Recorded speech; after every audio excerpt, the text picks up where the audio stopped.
Hello everyone, welcome to the channel. I don't want you to know what this video is all about. It's going to be a total surprise. But this is Rise of the Incan Empire. I believe Kings and Generals. 2 weeks ago, maybe? A week ago? I did the request. Spanish attack on the Incan Empire. I don't remember what it was. I don't remember the headline. But it was good. And it made me want to do more about that. So I found the rise of the Incan Empire. And then I also found, I think, the peak. And I'm going to do that one right after this. So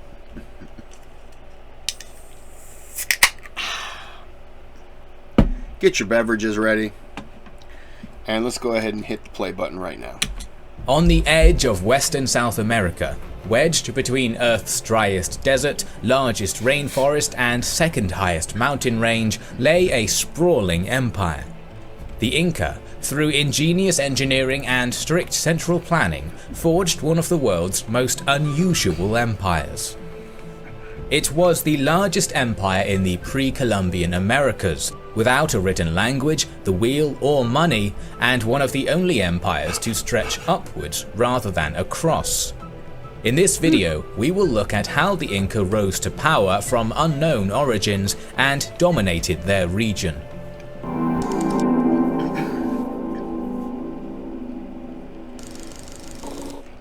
When Columbus arrived in the Americas in 1492, he was unaware that about 2,000 kilometers away lay a bustling empire of 2 million square kilometers. Tahuantinsuyu, the land of the Four Quarters, as the Inca called their realm, included parts of modern Colombia, Ecuador, Peru, Bolivia, Chile, and Argentina. It had a population of more than 10 million across innumerable ethnic groups and languages. The Inca developed in near isolation, so their culture was missing many things that were vital in the Old World. The wheel was absent, along with any draft animal capable of pulling weight. But if they had no idea those things were around, then they didn't miss them. And they were able to achieve so much without them, so it wasn't important to them. Although it would have probably been nice, it would have helped them out with some things here and there. Ignorance is bliss. I'm not saying they're ignorant in that way. I'm just saying if you don't know, you don't know. It doesn't affect you, so you don't care. I apologize. Prime example. If you told the people in the Sentinelese Island, those tribesmen that'll kill you if you go there, drop them a cell phone and say you can communicate with anyone around the world, you can get on the internet, you can do this, you can do that, they'd probably just bite it and then throw it in the water. They had no need for it. What do they care? Everyone they need to talk to is on that island. Everything they need is on that island. They don't need anything else. Maybe if a wheel were dropped off in the Incan Empire, they'd have probably just bit it and said, oh, we don't need this, and then wheeled it off into the water. Who knows? Steel and iron. I apologize for that little tirade there. I don't know. I wasn't yelling. My point was they didn't know, they didn't care. If they didn't know it existed, then they wouldn't have cared because it had no bearing on them. I'm just rehashing it. Were unknown, while gold, silver, and bronze were masterfully worked. Most intriguing was that they lacked a written language, so their knowledge was passed on orally or through a unique system of knots called quipu. These knots were used to collect data, keep records, measure taxes, and record the census. However, as the Spanish established control over the Inca, the ability to read quipu faded away, and the records are now indecipherable to us. Therefore, most of the history we have about the Inca has come down to us through Spanish historians or oral traditions. With that in mind, let's take a look at the origins of the Inca. And the Spanish historians are only going to know a very small part from their interaction to the I'm saying this very politely, but to the slaughter. So they're not going to really have a whole lot of knowledge. It's too bad, though, you know. Inca Empire. Ancient Peru was one of the ancient cradles of civilization, and between 8000 and 3000 BC, the people there domesticated llamas and alpacas, along with an immense variety of crops such as potatoes, corn, beans, peanuts, squashes, and quinoa.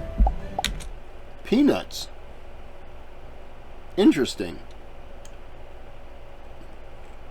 Interesting. From these early agricultural societies, a series of complex cultures emerged, such as Tiwanaku, Wari, and Chimu.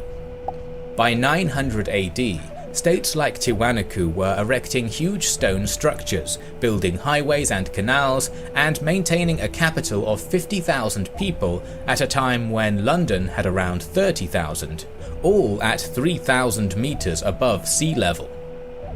The Inca were the final great society to emerge here, and inherited much from those that came before. As the Chimu Empire was at its peak, to its south, the tiny kingdom of Cuzco slumbered. This small kingdom would rapidly transform into Tawantinsuyu, or what we call the Inca Empire. Where exactly did the Inca come from? Well, let's take a look at the Inca's own mythological origin story. It begins with the great creator god Viracocha, who came upon 3 caves. From the central cave, Viracocha brought forth 4 brothers and 4 sisters. These were to be the founders of the Inca civilization. Out of the side caves stepped others, who were to be the forebears of the other, less important Inca clans.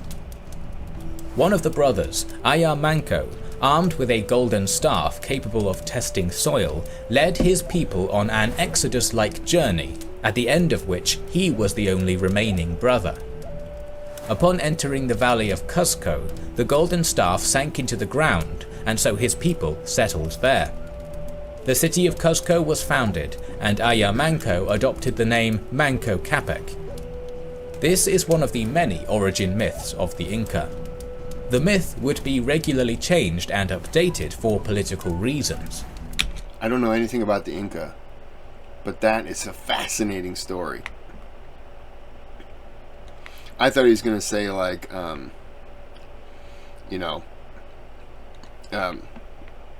meteorite hit that was filled with vibranium. And that was how they got their start. Sorry. For example, if the Inca wanted to integrate a foreign state or power into their empire, then that entity would conveniently find itself wedged into the current mythology. But Manco Capac was probably a real person that led a group of nomads into the valley and founded Cuzco in the early 13th century. The history of the first 8 Inca kings is lost in the mists of time. Its 9th king was the first to step into certain history. An Inca Alexander the Great, called Kusi Yupanqui, rose to power in the early 1400s. At the time of his birth, the kingdom of Cuzco was barely more than a chiefdom. He was not the first in line to the throne, but after Cuzco was besieged by 40,000 enemy Chanca soldiers and his king father and prince brother fled the city, it was Kusi Yupanqui who organized a defense and not only saved the city, but also won himself the crown. Before his reign, his kingdom held the small territory around Cuzco, but within a single lifetime, he and his son had stretched the new empire from present-day Bolivia to Ecuador. He adopted the name Pachacuti, which means Earthshaker, or he who turns the world upside down. Through the use of spies, Pachacuti would assess the military strength and wealth of the other states in the region.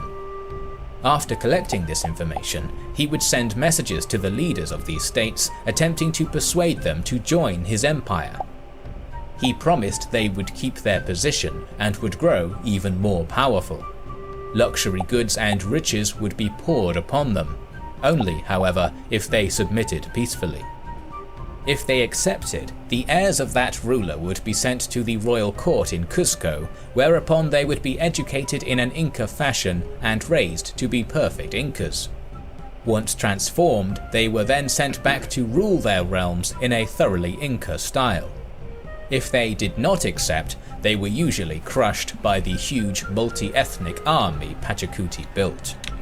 That's pretty interesting. So if you accept, they'll take you in, teach you their ways, and then you kind of, it's in a way, it's kind of like a religious thing, and I don't mean that. Hear me out. Understand what I'm saying? Much like how early Americans tried to convert natives to Christianity. If you're a Christian, you know, you can live on this land and you can farm and you can do this. You don't have to hunt buffalo and you have to do that. Had to burp, sorry. You know, you can convert and you can be a part of us. And a lot of them didn't. And they unfortunately suffered the same thing that the Incans put on people. But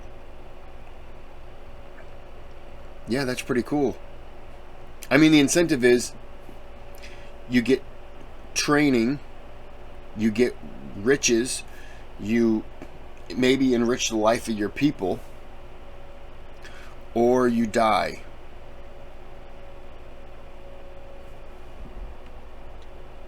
I'll leave that one up to you to decide which one you'd like. That's pretty cool. That's it. You know, giving them the opportunity of this is what you can have, this is what, and it would probably benefit those people because now you have trading partners. You know, it's kind of like, you know, one big country. It's your allies. You have the ability to say, hey, look, we need this, and he can look up and say, okay, well, in the north they have that, we can trade. I'm not saying that's how it works, but that's to me how it could work. Seems reasonable. Pachacuti reorganized the Kingdom of Cusco into Tahuantinsuyu using a federalist system. He split the empire into 4 parts, or suyus, each managed by provincial governors that reported directly to the central government in Cusco. Cusco was transformed into a suitable imperial city and center to Pachacuti's new empire. The city was paved with perfectly cut stone, and from its center spread vast highways linking all the suyus. Along with these highway projects, Pachacuti also initiated the construction of huge royal estates, the most famous of which is Machu Picchu, located 2,430 meters above sea level. That's an estate? Is an estate, by this standard, see, to me an estate is like one person's property, but would an estate by this standard be kind of like the property of maybe the people who lived in this area? Like a town? Is that what I'm trying to say? I don't know. The rapid growth of the empire was incredible, and even more impressive was the idea that the Inca actually tried to integrate the conquered peoples into their empire, rather than just setting up mostly independent tributary states like the Aztecs had done. Yeah. By the time Pachacuti's grandson, Huayna Capac, sat on the throne, there was hardly anything else left to possibly conquer. Militarily, the Inca were extremely organized and used a flexible decimal system to organize units. They could raise armies of hundreds of thousands of soldiers and move them across rough terrain with ease. Almost all able-bodied men between 25 and 50 had military training. Each province would send men to join a military campaign whenever needed. The state made sure that no province was sending more men than they could, and on particularly long campaigns, men were regularly allowed to return home to make sure their lives did not fall out of order. Like the Aztecs, the Inca relied on cotton armor. They wore thick alpaca wool tunics and helmets to protect themselves. These tunics were so effective at stopping arrows that Spanish soldiers adopted them while fighting the Inca, and there are reports of them leaving battles looking like porcupines with dozens of arrows wedged in their armor. Wow. A large shield made of hardwood imported from their jungle provinces was kept on their back. Another, much smaller shield made of lighter wood was kept on the arm. A small cape attached to it could be used to protect their legs from missiles. As the empire was so diverse, they relied on an equally diverse range of weapons and soldiers. Men recruited from the jungle provinces were excellent bowmen, while those from the other provinces preferred dart throwers and slings.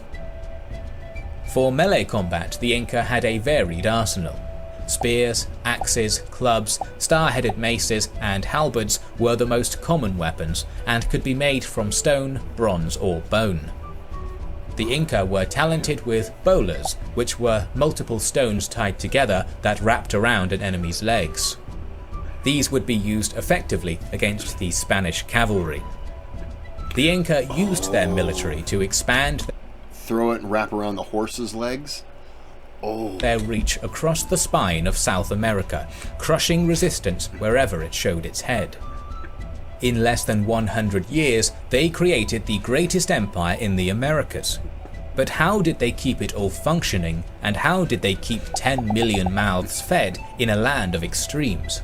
We will cover that in the next episode. Damn it. Thank you for watching this video in our series on the pre-Columbian civilizations. The next episode will... Hold on. I'm sorry, I'm going to go back. I want to make sure I read this right.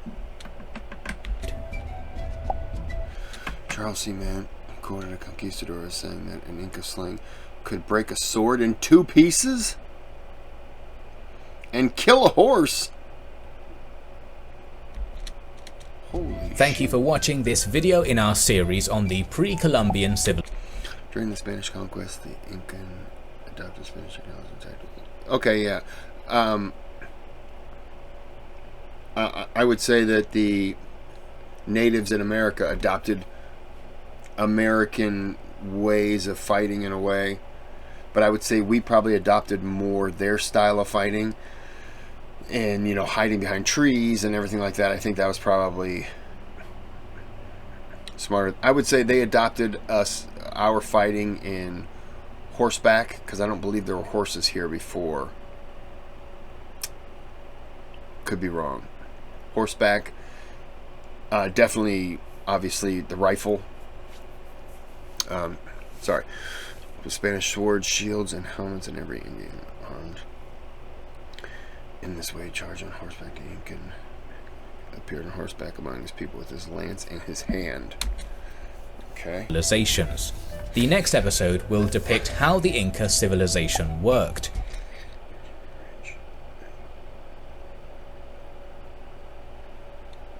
Incan suspension bridge has been annually rebuilt for the last 500 years.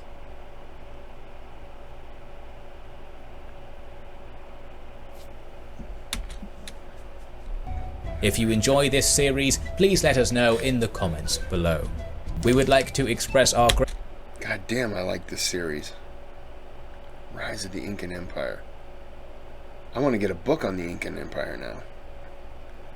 I have on the Sumerians, but I haven't read it. That has nothing to do with this. Well, I'm going to end this video here, and the next video that I'm going to watch is the peak of the Incan Empire. But I forgot the name of the person who asked me to do the Spanish versus Incan, the battle.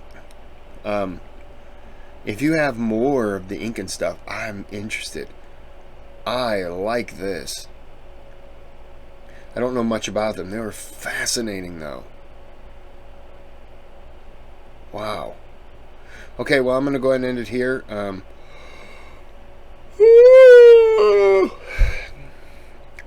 that was for you, free. Have a good day. Have a good night.